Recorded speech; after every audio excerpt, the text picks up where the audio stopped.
Welcome back. In this section, we are going to discuss about the brief introduction of Active Directory. And Active Directory is a Microsoft network operating system originally built on top of Windows 2000.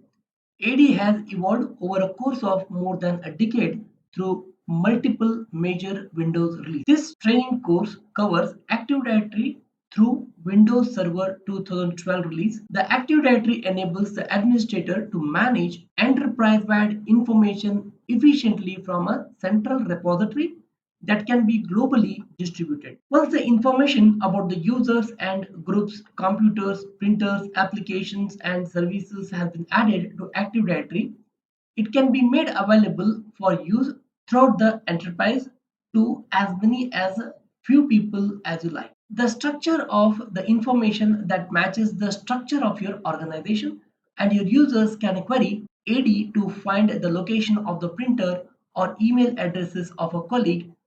With organizational unit, you can delegate the control and manage of the data however you see fit. This training course comprises of introduction to Active Directory with a broad scope.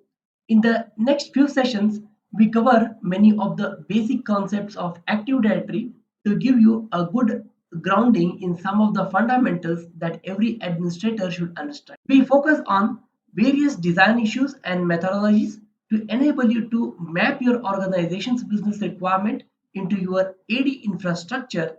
Getting the design right the first time around is critical to a successful implementation, but it can be extremely difficult if you have no experience deploying Active Directory. Before moving out to some of the basic components with the Active Directory, we will take a moment to review how Microsoft came to the point of implementing the lightweight directory-based directory service to support its network operating system. Let us discuss about the evolution of Microsoft network operating system. So you may be thinking, what is this NOS? NOS stands for Network Operating System. We call it as NOS in short.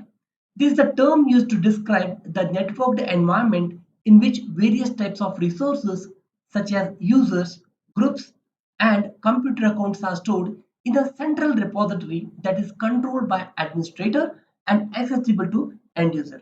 Typically, a network operating system is comprised of one or more servers that provide network operating system services such as authentication, authorization, and account manipulation, and multiple end users that access to these services. The Microsoft first integrated network operating system environment became available in 1990s with the release of Windows NT 3.0.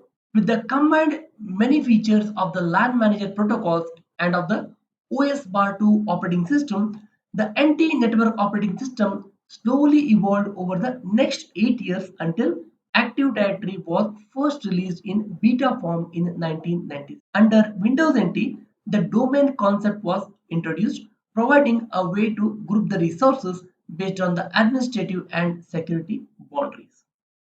The NT domains were flat structured, limited to about 40,000 objects. When I say objects, it is users, groups, and computers. For a larger organizations, this limitation imposed superficial boundaries on the design of the domain structure. Often, domains were geographically limited as well as because the replication of the data between the domain controllers, that is, servers providing the network operating system services to the end users, performed poorly over the high latency or low bandwidth links.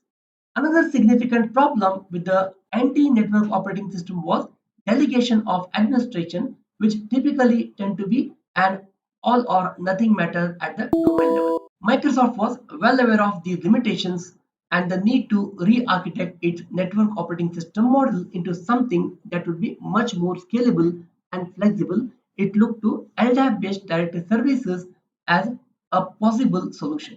In the next section, we are going to discuss about the Active Directory fundamentals. We will learn as to how the objects are stored in Active Directory, how the objects are uniquely identified in Active Directory. We will learn about the building blocks of AD, domain trees, forest, organizational unit, the global catalog, and flexible single master operation rules. We will learn more about something called security identifier that will be identifying a particular object in Active Directory whenever it is created. We will also discuss about the time synchronization in Active Directory, its importance in Active Directory with the authentication process.